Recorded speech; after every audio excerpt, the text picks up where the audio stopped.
I want you to think about your biggest deal ever. The biggest sale you ever made, the biggest close you ever had, the largest amount of money that you ever raised for a foundation or a charity, the greatest agreement that you ever made. I want you to think about it for a minute. I want you to picture it. Do you remember who it was?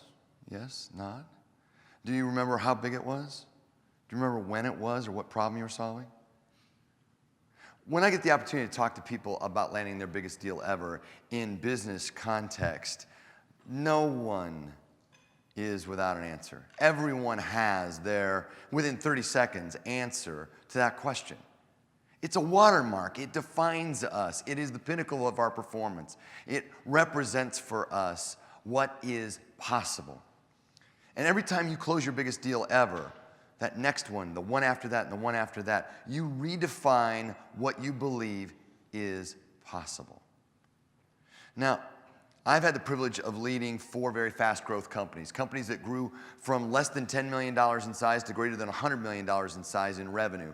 I had 3 of those companies, and each of those companies did that in less than 5 years. We did it without buying anyone, merging with anyone, or being bought by anyone. And the last company I had a chance to lead, we went from 0 to $200 million in 4 years. And 1 employee, me, to 6,500 in the same window of time, without buying or merging or being bought. All of that growth was organic growth. It was all through landing large account sales. But it doesn't matter. Those are great numbers, right? We'll agree those are great numbers. Those are exciting numbers. We were always competing in situations in which we were in the bottom quartile of the people that were competing. We were competing against the top quartile. It was Davy against Goliath every single day for the best pieces of business out there. And it was a blast. But maybe you're not trying to land $100 million deals or $10 million deals. My daughter had her biggest deal ever just 2 years ago. She's 9. She landed $692 worth of cookie dough. The cookie dough tub sales? Yeah, she's best in her whole class. That's her watermark for her. And we're almost down to the last tub. We will be done with the last tub. It's wherever you are, whether you are 9 years old or you are much, much older, your biggest deal defines who you are. And I'm going to tell you that it is not a miracle. It is not an accident. It is a roadmap and a plan. I believe in process, and I believe you can build a process with some basic tools and approaches to land your biggest deal ever. I mean, you're stuck with a question, right? Right at this very moment. Is the biggest deal you will ever land in your history, or is it in your future? Do you know? Are you hoping to get lucky? Buy the lottery ticket of business? See if you can't land a large deal? Or do you have an approach? We landed all the business that we did. We've had the chance to land 190 of the Fortune 500 companies with 7 and 8 and 9-figure deals with my company and the clients that we've consulted with over the course of time because we followed a process, not because we were lucky. I want to talk about a couple of the core pieces it takes to land your biggest deal ever. So the first cornerstone of this idea is you have to believe. Now, I am not a motivational speaker. This is not about, you got to believe in yourself, go get them, all the rest of those kinds of things. Although I love those messages and I try to take them to heart, the belief I want you to have is more aggressive. It is more competitive. It is the belief that you are the best answer for your prospect. I want you to see in your mind that of the choices that they could be making to solve their problem, to advance their future, to expand their organization, you bring the best solution. I want you to be clear on it.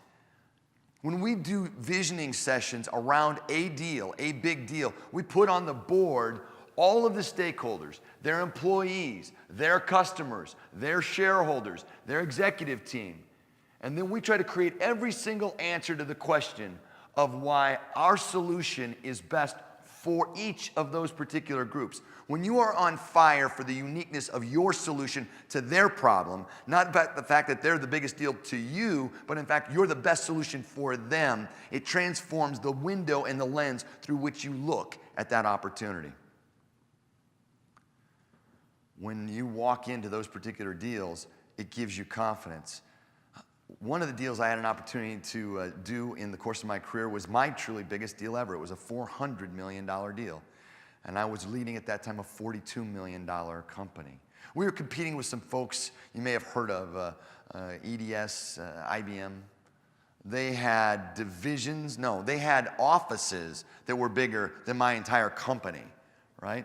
But we started off every meeting preparing for every session with them with the idea of what makes us the best solution for them. And in doing that, we wound up changing our language, our approach to always sitting in their seat of the conversation, not in our seat of the conversation. And that transformed our opportunity to win. Second hallmark of building your biggest deal ever is the idea to be choosy. You gotta pick. When you go out and hunt big deals, bad things can happen. Two of those bad things are called toxic clients and black hole prospects. Have you ever had a toxic client? How many of you still have them? They're hard to get rid of. Toxic clients, they're hard on the piece and they're hard on the furniture. They wind up emotionally damaging your organization. They have convenient memories of what they've committed to compared to what you've committed to, and they don't value the true benefits you bring to their company. So you have to avoid toxic clients. That's why you have to be choosy. Black hole prospects suck out your intellectual property. The hard part about them is they look like great prospects. They're always asking for one more example, one more document, one more meeting, one more session, and they pull out all of your ideas, and yet they don't make a decision. Recently, I wrote a book with Henry DeVries called How to Close a Deal Like Warren Buffett, Lessons from the World's Greatest Deal Maker. And Warren puts it this way, we've done better by avoiding dragons than trying to slay them. Key strategy for you is be picky. Make certain you know up front whether you should be hunting that organization or not. Look for the cultural alignments, the value perspective, because once you know you're the best solution for them, that doesn't make them the best client for you. Third thing, solve the real problem. Today, obviously, I'm speaking in St. Louis, and in this town, you have a company that makes dried Italian meats. No surprise to anyone here, they operate out of the Hill. And they make amazing dried Italian meats. They've been doing it for over 100 years. They're a fantastic company. They work around the country. When we started working with them, I asked them, because they wanted to grow and they wanted to expand. They've been around 100 years. And they said, we want to expand. We want to get bigger. We want to sell more. I said, how do you sell? They said, well, we go into the people at Costco and to Sam's Club and Kroger's and et cetera, and we give them samples of prosciutto. Now, do you think that the buyer at Sam's Club gets up every morning and thinks to themselves, I will not rest until I find a less salty prosciutto. It is the #1 driving issue for my day. The real problem for a buyer from Costco or Sam's Club or anyone else is the fact that there are no more retailers and there are no more grocers. There are only real estate agents. See, all they care about is dollars per square foot, velocity of inventory per peg, per square foot, per shelf, and margin per unit. When this particular company shifted their language to the real problem of how do we boost our velocity, increase our unit, and increase our margin, and talked in that language, they wound up doubling the size of their company that had taken 100 years to get to where it was in less than 5 years. By changing the language, solving the real problem, going to the other side. The fourth thing that you have to understand if you're going to go out and solve and land your biggest deal ever is that you've got to give a roadmap that shows how it will work. You are great at teaching people, look, this is the problem that you're sitting in right now. This is the place that you want to be. Now, trust me, we're going to get you there. Wait a minute. You're a small and mid-sized company.